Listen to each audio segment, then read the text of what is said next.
She loves the creative process of quilting. And she also works at Granny's Fabric House in Rexburg. If you haven't been up there, it's super cute. So you can go find Christine there. So it's all yours. Hello, everyone. Hello. Hi. I recognize lots of you. If you, just a second, let me finish getting set up here. I recognize a lot of you from Stitching Around. Remember Stitching Around quilts in Rigby? Yes. I miss it. I miss the customers, but I don't miss working 60, 70 hours a week and worrying about the money.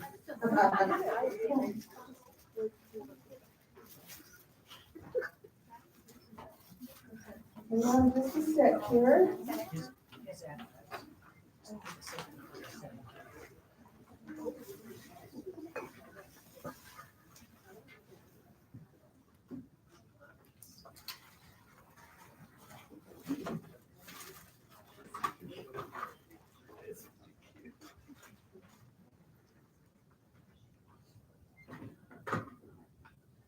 Okay. See if I can speak this a little closer without it. Oh, it's gonna fall over. Can you bring that in this way a little?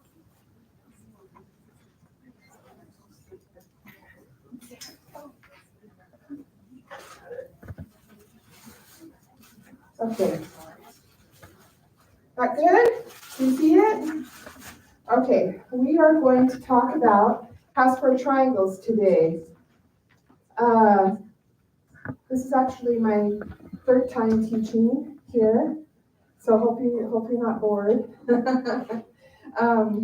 going to talk about how to make perfect Hasbro triangles. So this quilt here I made specifically for the show to show you. I think Hasbro triangles are the diggity bomb. You can do so much with Hasbro triangles. This quilt is made entirely of Hasbro triangles except for the wide blue border. It's pretty fun, isn't it? So I'm going to talk about how to achieve a perfect Hasbro triangle so that you can match them up and make beautiful stuff. Yes? Is the pattern, do you know the name of it, or did you make it up? I knew somebody would ask me that. There is no pattern, okay? Well, I should let me rephrase. So I saw this quilt. This is a Missouri Star video, and I saw them do it, and there is a pattern PDF, and you can order a pattern. It doesn't have a name. It's just called the Hasbro Triangle Quilt. It's in red. If you pull it up and you see it, it's the same one. But in that video, they show how to make this block right here is an envelope block right here. And can you see how it looks like a little envelope? Yeah. So this is an envelope block, and this is an Emerald Isle block right here. Can you see the block? And then there's some chevron blocks. This one right here is a chevron block. And no, there's no square and a square. Yes, this one might be the square and a square. So there's just 4 blocks that make up this quilt. So I'm a Kansas Troubles fan. So this is Kansas Troubles. I had a couple layer cakes and some miscellaneous Kansas Troubles creams. And I just put it all together. There wasn't enough cream in the layer cakes, so I had to add a little bit more. So basically it's scrappy. It's a couple different, it's not the same fabric line for Kansas Troubles. There's a couple different fabric lines, but it's all Kansas Troubles. They work out about a 3-inch password triangle? Yeah, so that's, they finish at 3.5 inches, and I'll show you that as I'm talking about how to do the Hasbro triangles. But that's the thing about the Missouri Star pattern, is it's 4.5 inches, I believe, and I loved it. So I wanted to do this method that I'm going to teach you. So I adapted it, and this is 3.5 inch finished Hasbro triangles. So there's lots of different ways you can do Hasbro triangles. There's the 8 in a square method, where you sew around the edges of your square and then you cut it a whole bunch of times. That's basically this, but it's done differently. And the disadvantage of sewing around a square and then cutting it however you cut it is when it's on the diagonal is the bias. So if you're trying to sew a square that has a bias, it makes it pretty difficult to keep everything in line and perfect. Otherwise, you don't get the points and achieve that nice, crisp, triangle diagonal look. So my preference, some of you have seen, and then the other thing about that method is that you almost always have to square it up. And I'm not a fan. There's like 800, I think, 800 and some Hasbro triangles in this quilt. And I'm not a fan of squaring, trimming and squaring up my block 800 times, right? So this method, there's no squaring up and they're perfect. That's what I love about this method. And so you can use, if you want to square up 800, you can use the block ruler or the Simply Perfect slotted ruler. There we go. But again, I'm not a fan of squaring up. I just don't think that you can achieve as much perfection with squaring up as this method. So you've seen these are the Thangles. These are still out there. It's basically the same method as what I'm going to show you. They come on a roll. That's what Thangles look like. And then you've seen earlier the foundation paper piecing. There's a couple of those. Or Moda does this cake mix stuff, and they are also the same type of paper. But my favorite is what's called Star Singles, and these come in several different sizes. I have them up here, but these are individual sheets. And there's 50 in a bag. They come like this, an individual sheet, and I'm going to teach you how to use these. And then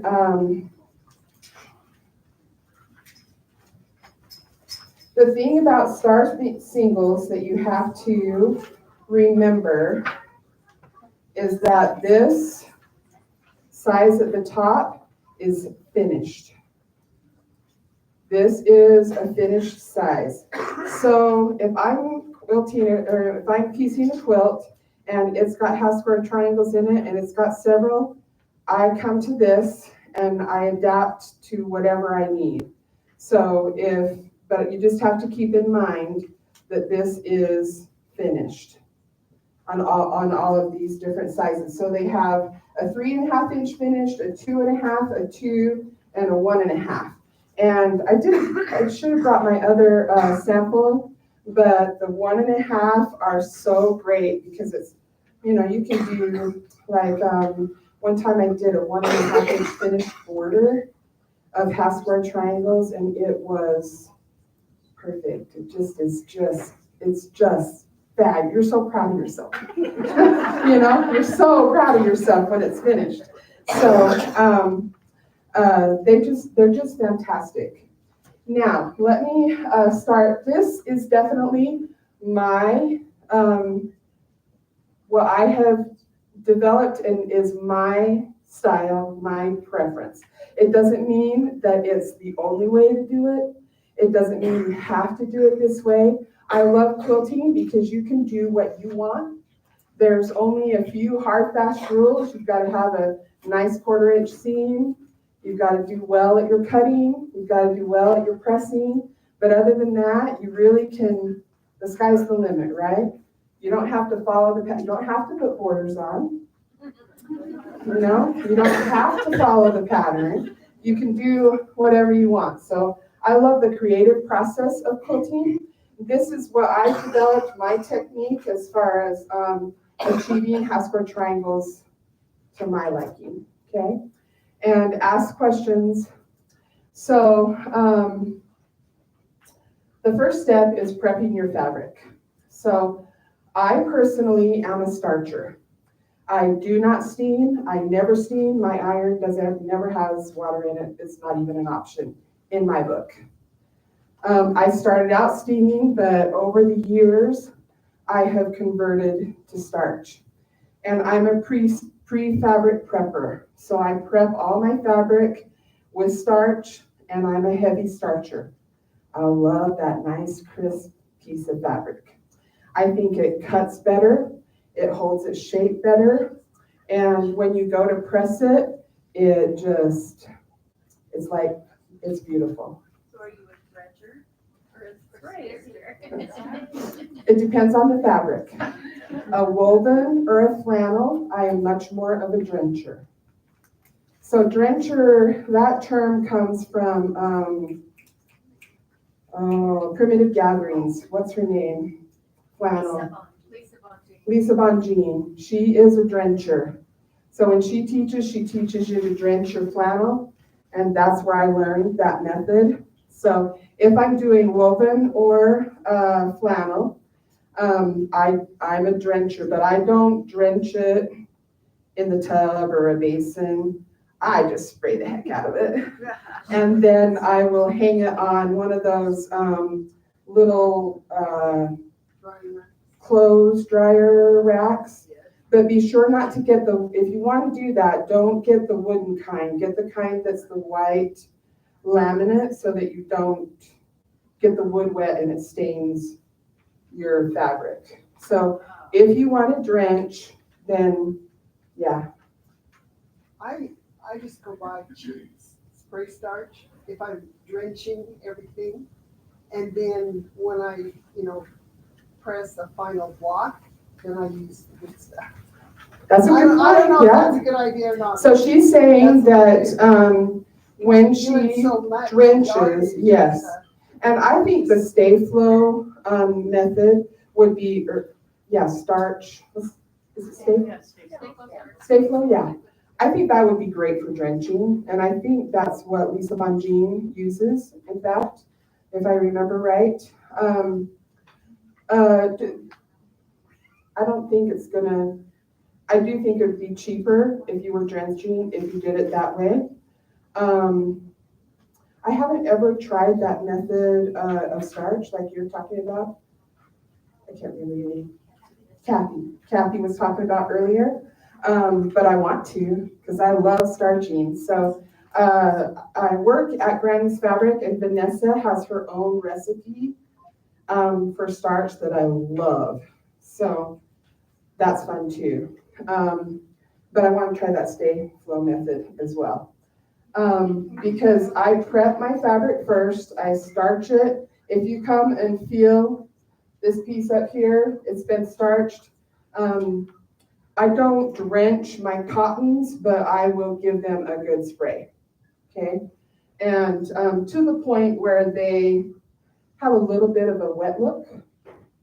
And then I make sure that I iron them well. And when I mean iron, I don't shirt iron, you know. I just do a nice press so that they're all nice and flat, press all the wrinkles out of them. And then I never use starch or steam until it's completely, my block is completely finished. And then sometimes generally I don't need to. I don't need it because it's already nice and flat.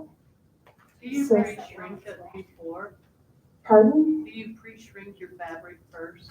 No, You do not. no. So quilt quality cotton only, so the manufacturers say, only has a 3% shrinkage. So that's so minimal that you don't need to pre-wash, do anything. That in my book, I don't pre-shrink. No. You press it while it's wet from the starch? Yes, I press it while it's wet. Mhm. Yep. Any other questions? Okay. So first I prep my fabric, and then these are the Star Cinco papers that we're going to use. And then if you can kind of see, I have some pin marks in the four corners. I lay everything flat. You use 2 pieces of fabric, your background, generally your background fabric and your block fabric, I guess you'd say. You put them right sides together and you pin on top. And you just carefully pin it. Try not to have any bubbles or waves in your fabric. I just lay it down nice and flat on my table and then give it a little pin in each corner. And then you're going to stitch. And the important thing is that it's just like foundation paper piecing almost, where you're going to shorten your stitch length to a 1.5. And then you're going to sew on the dotted line. So right here is a dotted line, and you can see how when you come up and look at this, you can see that my stitch length is really short. It's a 1.5. And I have stitched on all of these lines where the arrows are. And what's great about this is that you just start with number 1, which let me find it right here, and you start off the page. So you don't start right at the line because we're going to cut all of these solid lines. So you start off of the page and you just keep going around. There's 2, 3, 4, 5, 6, 7, and 8. So you end up where you started. It's so easy. Just follow the line. I have a little foot on my machine that has a red arrow, and I just put that red arrow, the tip of that red arrow on the line, and away we go. If you haven't learned yet not to watch your needle, you need to learn that trick, especially if you're applicating or other methods of quilting, because if you're watching your needle, you're late in moving your fabric. Okay, so you need to watch that center of your foot. That's your guide. So you're about a half an inch, probably not even a half an inch, maybe a half an inch, depending on your foot, in front of your needle, and you're watching that so that you can keep everything lined up and straight. And then once you have everything, so I go the first round and then I take my needles out, my pins, so that I don't keep poking myself as I go around. And then once you have one round done, it's firm, it's secure, you're not going to mess it up, and you can just sew another round. And then you're gonna cut on all of the solid lines. So, let's see, let's use, well, maybe you can just see. Can you see how it has a solid line around the outside edge? And then it has an X. And then it has a solid line in between your stitch lines. Okay? So when you go to cut it apart, I've cut around all of the outside edges, and you want your ruler just right on the line. Stay very consistent of where you place your ruler. If you're going to be just to the edge of it, or, you know, I try to be just so I can just barely see the line on the edge of my ruler, and I cut all my lines like that. So you cut them all out, and they look like this when you're finished. And then you're going to remove the paper, and it's really great because when you shorten the stitch length, the paper is so perforated that you just fold it. So I just folded it in half, and then it easily, careful not to distort your fabric, so I just pull on it right close to where I'm pulling the paper off. And I need a volunteer. Anybody want to volunteer? Come volunteer for us. So that looked pretty easy, right? So don't take my word for it. Will you just, so fold it. And once you fold it, that even perforates it just a little bit more. And then it should come right off. Mm-hmm. Yeah. So she didn't have to fight it. It just is so easy. And when you have 800 of these to do, you enlist all of your family members. Or you get a lot of TV time in, okay? So then all you have to do is carefully, I press all mine, generally if they're little, I press them open. But it depends on what you're doing. Sometimes you can press them all to the dark side, or you might have to, depending on your pattern, you might have to press them to the light side. But when I'm doing little stuff, I like it pressed open. So a lot of this is pressed open because there's a lot of sewing and a lot of piecing in there. But I want to show you guys. So this is fabric. These, I want to pass these around. You can tell how flat and crisp and nice these are. That's just in the fabric prep. And a wool mat. I love a wool mat. If you haven't graduated it to a wool mat, try it out. You'll be sold. Did I see a hand? Any questions right here? Okay, great.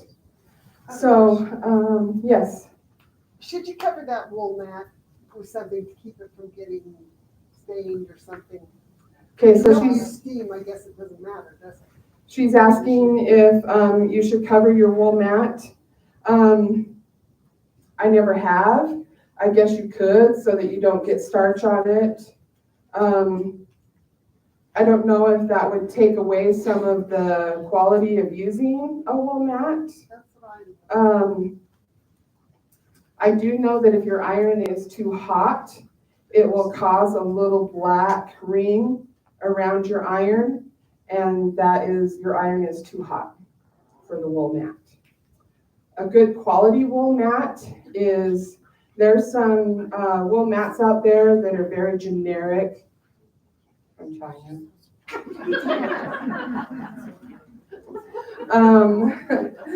Those I'm not a fan of. I don't think they have the quality that you need for your quilting. So be careful of that, as well as your rotary cutters, your mats, and your rulers. Very important to get quilt quality with those things, because rulers and mats, doesn't matter if you're using a ruler to measure and cut with or your mat to measure and cut with. But some of the craft rulers and mats, they're less expensive, and but they're not consistent in their markings, and some of them won't be consistent in their inches. So be careful with your mats and your rulers. The other thing is, if you start with one ruler, you need to keep using that ruler, because even quilt rulers could change in their sizes, which is why I am a mat measurer. Because regardless of the ruler I use, if I use a big ruler, a 24-inch one, to cut down my yardage, and then I go to a smaller ruler, the ruler may change, but my mat doesn't change. So my mat has the consistent size, and that's a little controversial. Some people are they use the ruler to cut their 2.5-inch strip. I do the mat specifically because I change my rulers. I don't want to cut a 2.5-inch strip into 2.5-inch blocks with a 24-inch ruler. So I'm a mat measurer. But you can see how flat, has that made it around those blocks, how nice and flat they are. That's because of the prep of the fabric. And they stay just really nice and consistent. Once you have them nicely sprayed, you won't have that wave that can come with steaming and cutting up your fabrics. So once you press them carefully, again, I don't use any steam or starch after I've prepped my fabric, and then you can go to town doing these. Now, I have a secret. Has anybody used Roxanne's glue? Comes in a tube. I meant to bring it, but I did not. I did not pin this quilt. This is not pinned. This quilt, when I would match up my pieces that I wanted sewn, how would you say that? I put a little dot of glue in a couple spots to stabilize it, keep my fabrics together, so that I would have a perfect intersection. And I glued this entire piece. Now, with that said, remember that I said I pressed my seams open?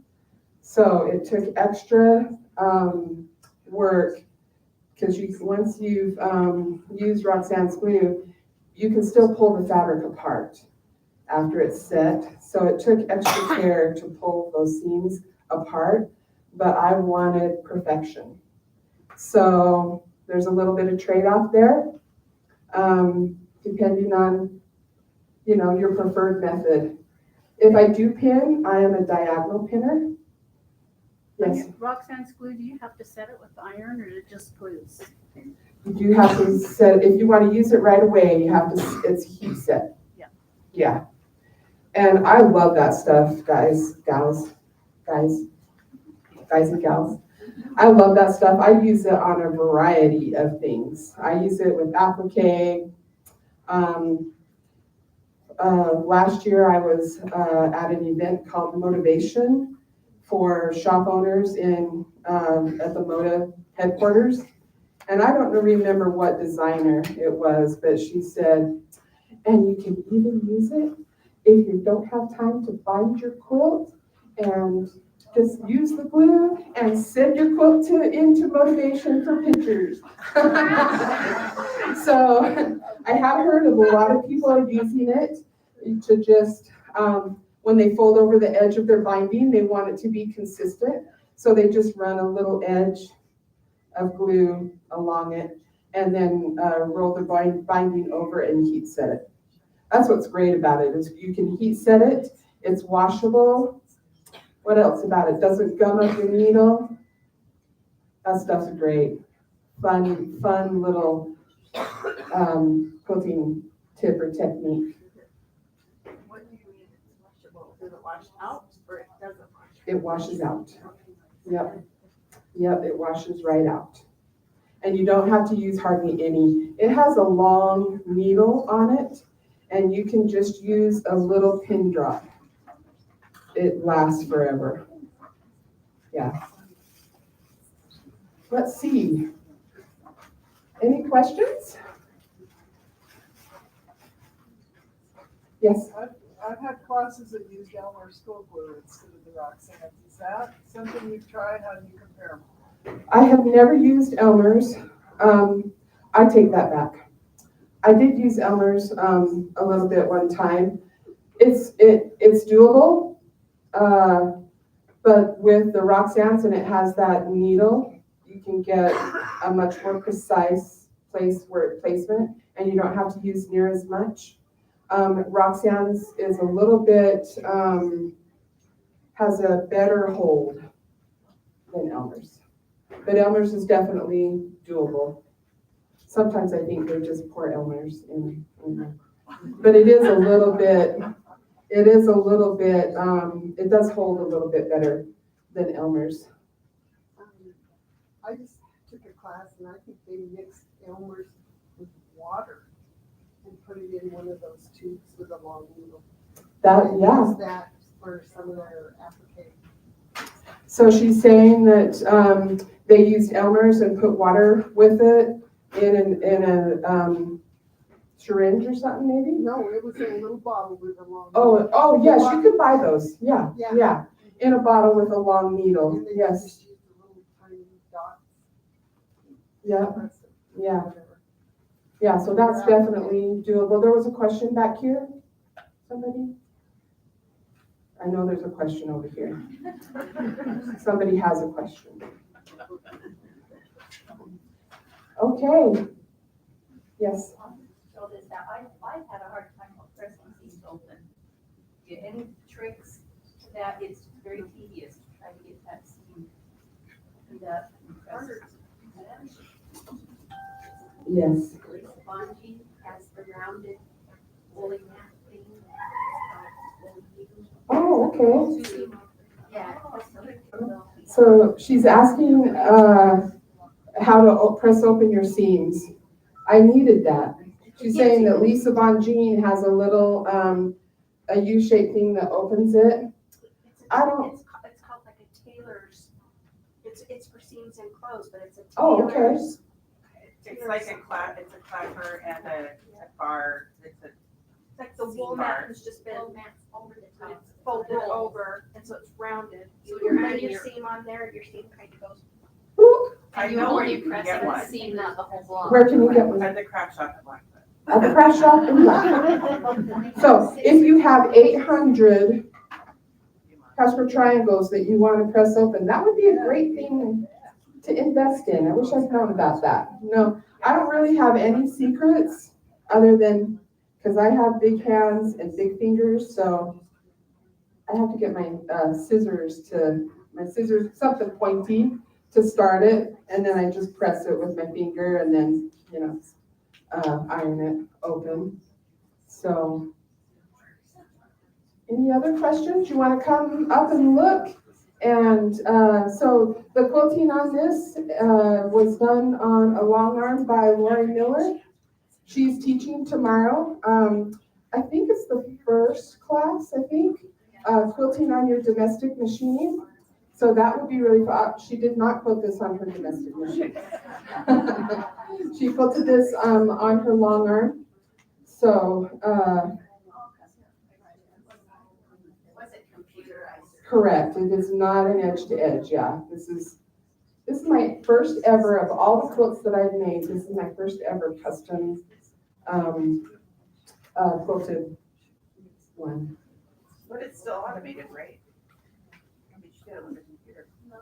It's hand guided.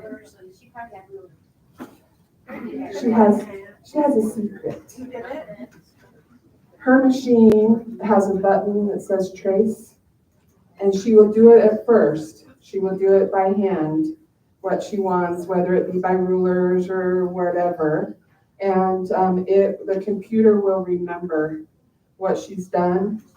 And so I'm sure she used that feature in this, but still she came up with how it's quilted, what she wanted to use where. I said, please don't use feathers, because I think custom quilts have a lot of feathers, and I don't really like that. So I had some preferences. I like dense quilting. I'm with Kathy on that. Especially, this is going to be more like a bedspread instead of a cuddly, so I wanted more dense quilting on it. Yeah. I'm also a pet owner, so I'm sure there might be a doggy or two on there. So, yeah. Yes. So we have a little bit of time till the next class is gonna start. So a little bit more than we thought we would have. So can I ask you to talk a little bit about how you put half square triangles together to make those blocks? Mhm. Is anybody interested in that? Different ways that you can put them together. And if we have a little bit of time, how to do borders and so that they're not wavy. Yes. That's one of my things. I end up with wavy borders. And we have time for that. So if you would, Fabulous. Those are great things. Okay. So let's talk borders first. So this is my method for doing borders, and there's several methods. If you're lucky enough and your quilt comes out to the exact measurements of the pattern, woohoo! Then it tells you how big to cut the border, and you're off and running. The main thing about borders that you absolutely got to get down to avoid that wavy outside edge is you have to pin borders. You have to. Because this is what happens. Your machine is feeding from the bottom, and then you've got the top, or vice versa. And even if you use a walking foot on the top, they're still feeding at a different speed, right? And so it will take the border fabric faster than it will take the other piece, because most generally it's got more bulk with the pieced part, and so it can feed the border fabric in at a faster speed. So what happens is you may think that you're getting it just at the same tautness, but it's not happening.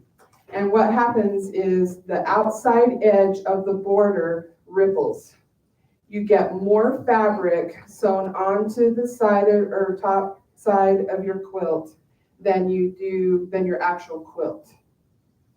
The other trick, this is my trick, some designers use this trick, is I will measure my the length that I need to use, say it's 60 inches of the top of my quilt. I will cut my piece of fabric, my border fabric, 59 3/4, a quarter of an inch short, because you can never really get that measured out exactly flat, taunt, So I will measure it and then do it at a quarter of an inch. And then I fold my binding and my quilt in half, not binding, border fabric in half. And I start pinning from the middle out. And I pin about every 3 or 4 inches. And then most of the time, it's perfect, on the edge. I know someone who takes 3 or 4 measurements of the quilt itself, the width that she's trying to get the length that she wants to cut her, and she averages it out. and does it that way. I'm not that complicated. I just like to measure it and do it a quarter of an inch short. Beginner, so you need to slow down just a minute. Can you go back over that again to the point where you said you pulled the border and The quilt, the quilt? Oh, the quilt top. the border and the quilt top. And it doesn't matter if you do your sides and then your top and bottom, or your top and bottom and then your sides. That's totally personal preference when you're adding a border. So fold it in half, both your fabric for your border and your quilt, and then find that center point and pin out from there on both sides of your center. So if you had a quilt that was 60 across the top and maybe 60 and a half across the bottom, what would you cut your border? Oopsies. Well, I would do an individual border for each one, because there's no way that you're gonna unwalk it unless you want to cut some of it off. And most of the time, if you want to square it up and cut it off to make it square or even, you're gonna cut something off that will make it look crooked, worse. Yes. Did you hear that question? If your quilt top measured 60 on the top, but maybe it measures, 59 3/4 on the bottom, or maybe 61 or 62. I would measure both ones and do them individually. Yeah. And then your sides, the same thing. Any questions about borders?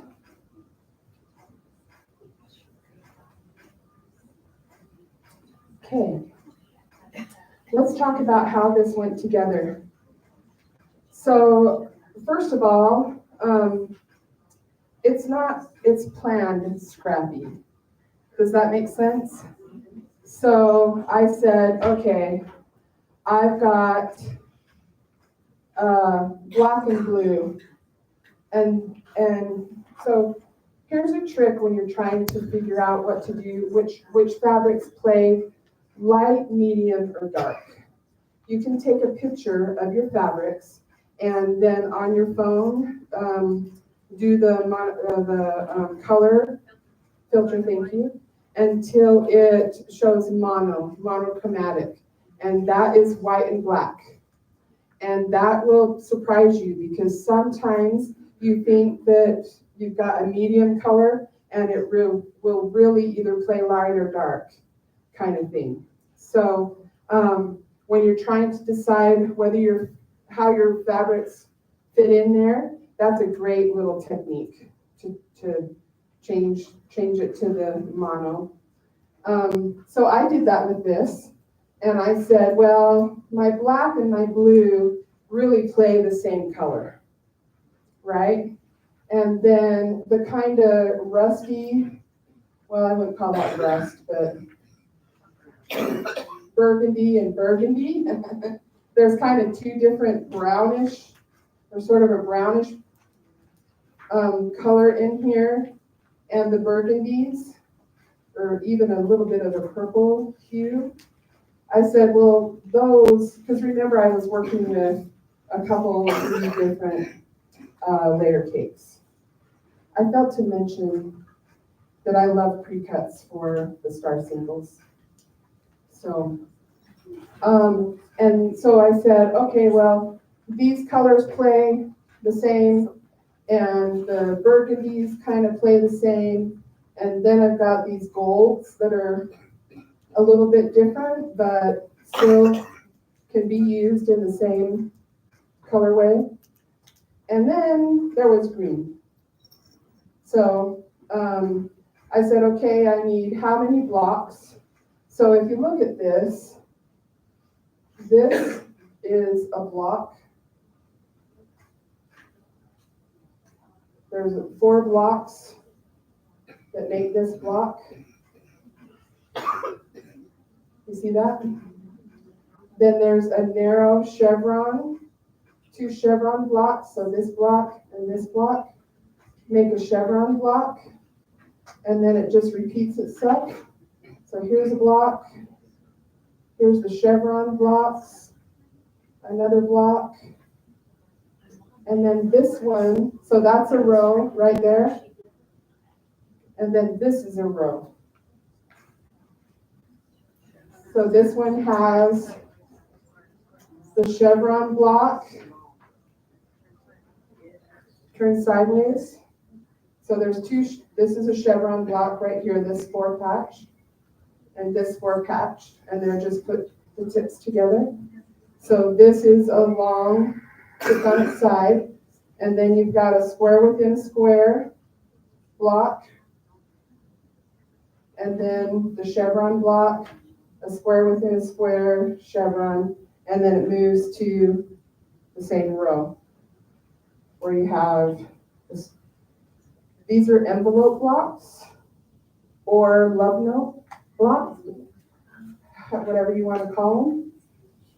And so it has another 4 patch of those, and then the long, narrow chevron, etc., etc. So I said to myself, well, I'm going to split these in half. So I did half I split all my blocks and my fabrics, and I said, because I wanted to sprinkle them throughout, I didn't want to get all of the same, all the blacks on the top of the quilt, all the blues on the bottom, and etc. with the rest of this. And so I split my fabrics in half, and then you're going to laugh at me. I have a quilt on the wall. I don't have a design wall, but I have a quilt up on the wall, and I pinned it to, I pinned my blocks to it, and so I tested and said, oh, I like that one, that one, that one, and I mixed them up, and then I made them into blocks, and then I made my rows, and then I said, oh, then I just tested as I went. So I had half the quilt on the wall, and then the wall wasn't long enough, the quilt wasn't long enough. So I put a piece of fabric up against my window and the curtain rod and started again. So you just make do, right? With what you have. And so sometimes my poor hubby, I've got some, hanging from the quilt, some hanging from the window. The kitchen table's completely covered. I say eat somewhere else. So we are actually moving and building a home with my mom and my sister. So it'll be a multi-generational home with a quilt room. So my hubby can eat at the kitchen table. So that's sort of how I put this together. I tried when I was putting it together to say, okay, well this burgundy block has polka dots, and I want something, with a different background to touch it. So I just worked carefully, planned, scrappy. So, but yeah, again, this is a little envelope block. Basically, it's a square and a square, but this one is flipped the other way. And you've got 4, it's really easy block quilt to put, together. So here's the square, and then these are chevrons, put in a narrow block and a square, and then this one goes the length. These are the easiest ones to make, the square within a square, because I made them all the same. So I think there's 5 rows of these square within the squares. I think the quilt's going, I think it's on its side. Questions about this? Or about Scrappy? A lot of people, Scrappy drives them crazy. So, and they don't even like planned Scrappy. So They'll just put stuff in a bag and mix it up, and whatever comes out is what they use next, you know, and there's totally nothing wrong with that. I just wanted it a little more, you know, I didn't want all the golds in one spot or all the blues in one spot kind of thing. So it's definitely planned scrappy.